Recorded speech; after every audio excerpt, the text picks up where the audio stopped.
चलो अब शुरू करते हैं। एनर्जी डाउन नहीं होना चाहिए। मानव नेत्र की संरचना समझाइए। क्या पूछ रहा है? मानव नेत्र की संरचना को समझाइए। क्या बाबू? पहला है, लिख देंगे पॉइंट लगाकर, कॉर्निया। पारदर्शी भाग प्रकाश प्रवेश कराता है। कॉर्निया कैसा होता है बाबू? पारदर्शी भाग है जो प्रकाश को प्रवेश कराता है। उसके बाद दूसरा पॉइंट लिखेंगे, पुतली। क्या?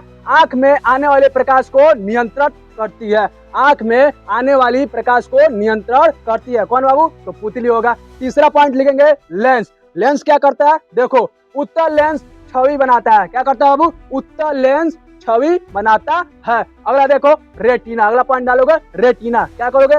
यहाँ वास्तविक उल्टी छवि बनती है। यहाँ कैसी छवि बनेगी? तो वास्तविक और उल्टी। अगला देखो, अगला पॉइंट डालोगे, लिखोगे ऑप्टिक तंत्रिका। क्या? ऑप्टिक तंत्रिका। इसका कार्य देखो, संकेत मस्तिष्क तक ले जाती है। ये क्या करती है बाबू? ऑप्टिक तंत्रिका संकेत को मस्तिष्क यानी ब्रेन तक लेकर जाती है। अगला प्रश्न, चलो जैसा बताया जा रहा है ठीक उसी प्रकार लिख जाना। एक भी नंबर नहीं कटेगा बाबू, फुल में फुल नंबर आएगा। दूसरा प्रश्न देखो, निकट दृष्टि दोष क्या है? कारण व उपचार लिखिए। क्या पूछ रहा है? निकट यानी पास वाला दृष्टि दोष क्या है? कारण और उसका उपचार लिखिए। चलो बाबू, दूर की वस्तुएं धुंधली दिखती हैं। निकट दृष्टि दोष में क्या होगा? दूर की वस्तुएं होंगी बाबू, कैसी? धुंधली दिखेंगी, यानी साफ नहीं दिखेंगी। छवि रेटिना के आगे बनती है। छवि कहाँ बनेगी बाबू? रेटिना के आगे बनेगी। अगला पॉइंट, कारण। इसका क्या कारण है? देखो, नेत्रगोलक का लंबा होना। नेत्रगोलक क्या होता है बाबू? तो लंबा हो जाता है। अगला पॉइंट क्या है? लेंस की अधिक फोकस शक्ति। लेंस की जो शक्ति होती है वो अधिक हो जाती है। उपचार देख लो इसका, अवतल लेंस का उपयोग करें। क्या करेंगे बाबू? निकट दृष्टि दोष वाले अवतल लेंस को लगाएंगे तो उनका क्या होगा? निकट दृष्टि दोष ठीक हो जाएगा। अगला प्रश्न देखो, रंग अंधता क्या है? इसके दो कारण लिखिए। क्या पूछ रहा है? रंग अंधता क्या है? इसके दो कारण लिखिए। चलो बाबू, व्यक्ति कुछ रंग को पहचान नहीं पाता। व्यक्ति कुछ रंग को पहचान नहीं पाता, उसी को बोलते हैं बाबू रंग अंधता। इसका देखो, मुख्य कारण क्या है? कौन कोशिकाओं की कमी। किसकी कमी बाबू? कौन कोशिकाओं की कमी होती है, इसलिए व्यक्ति रंग को नहीं पहचान पाता है। अगला देखो, अनुवांशिक कारण। अगला क्या होता है बाबू? अनुवांशिक कारण, यानी अनुवांशिक क्या होता है वो? जो लक्षण हमारे अपने माता पिता से मिलते हैं उसी को बोलते हैं अनुवांशिक। क्या होगा बाबू? अनुवांशिक कारण हो सकता है। अगला प्रश्न देखो, आंख में छवि बनने की प्रक्रिया समझाइए। क्या? आंख में छवि बनने की प्रक्रिया को समझाइए। तो देखिए, वस्तु से आने वाली प्रकाश किरणें कॉर्निया से गुजरकर पुतली में प्रवेश करती हैं। वस्तु से आने वाली प्रकाश किरणें कहाँ? कॉर्निया से गुजरकर पुतली में प्रवेश करती हैं। फिर से अगला पॉइंट लिखेंगे। क्या लिखेंगे?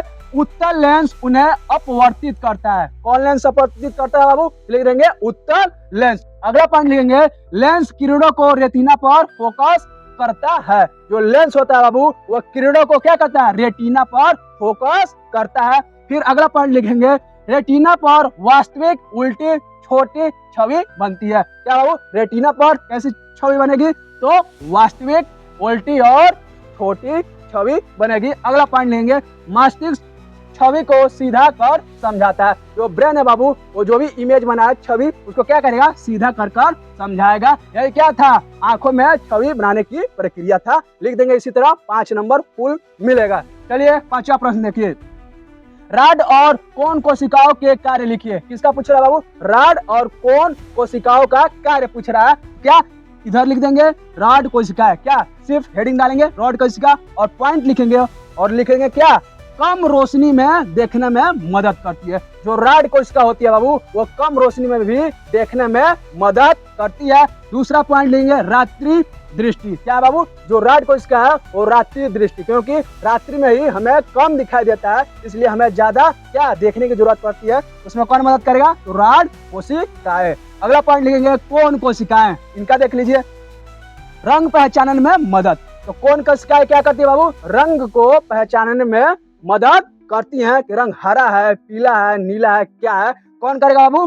कोन कोशिकाएं। अगला पॉइंट, तीक्ष्ण दृष्टि। कौन सी दृष्टि? तीक्ष्ण दृष्टि होता है। देखिए, रंग बिरंगे संसार का कारण। और क्या पूछ रहा है बाबू? रंग बिरंगे संसार के कारण बताइए। तो बता देंगे, कोन कोशिकाएं विभिन्न रंगों की तरंगदैर्घ्य को पहचानती हैं। क्या करते हैं वो? कोन कोशिकाएं जो होती है वो विभिन्न अलग प्रकार रंगों को पहचानती है। दूसरा पॉइंट लेंगे, प्रकाश का परावर्तन ही वस्तु का रंग दिखाता है। प्रकाश का परावर्तन ही वस्तु को रंग को दिखाता है, वस्तु का रंग को दिखाता है।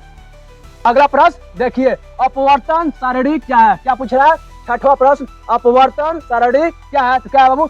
जब सफेद प्रकाश प्रिज्म से गुजरता है, कौन प्रकाश बाबू? सफेद प्रकाश कहाँ से गुजरेगा? तो प्रिज्म से गुजरता है, तो वह 7 रंगों में टूट जाता है, इसी को विक्षेपण कहते हैं। जब सफेद प्रकाश कहाँ 7 रंगों में टूट जाता है, उसी को क्या बोलते हैं बाबू? विक्षेपण। कैसे बनता है स्पेक्ट्रम? ये देख लीजिए, स्पेक्ट्रम जो है वो कैसे बनता है। देखिए, अलग अलग रंगों का अपवर्तनांक अलग होता है, अलग अलग रंगों का अपवर्तनांक क्या होता है बाबू? अलग होता है। दूसरा पॉइंट लेंगे, बैगनी सबसे अधिक और लाल सबसे कम मुड़ता है। सबसे अधिक कौन मुड़ेगा बाबू? तो मुड़ेगा बैगनी, और सबसे कम तो लाल रंग होगा। इसलिए तीसरा पॉइंट लेंगे, इसलिए प्रकाश 7 रंगों में फैल जाता है। इसलिए जो प्रकाश होता है बाबू 7 रंगों में फैल जाता है, और इस फैलाव से बना रंगों का पट्टा स्पेक्ट्रम कहलाता है। और इसी फैलाव से जो पट्टा बनता है किस चीज का? तो रंगों का पट्टा, उसी को बोलते हैं बाबू स्पेक्ट्रम।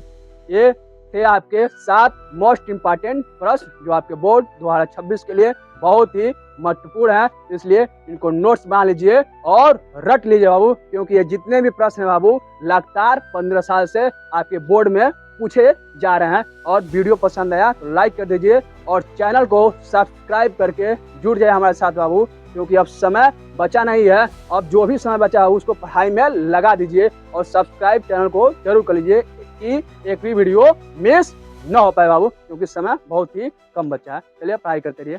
धन्यवाद।